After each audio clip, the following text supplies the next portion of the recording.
Ito yung cause ng laging na-overhaul.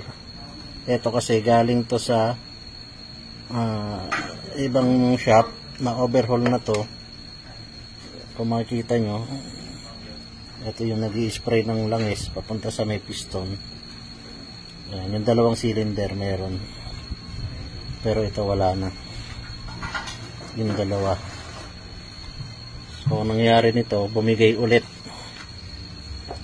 dahil wala nang nagsusupply ng langis dito sa dalawang piston.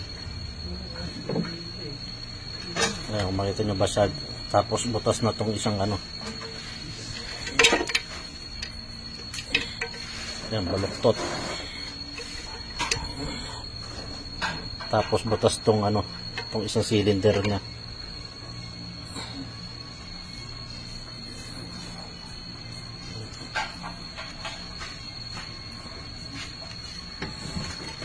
Dito talaga.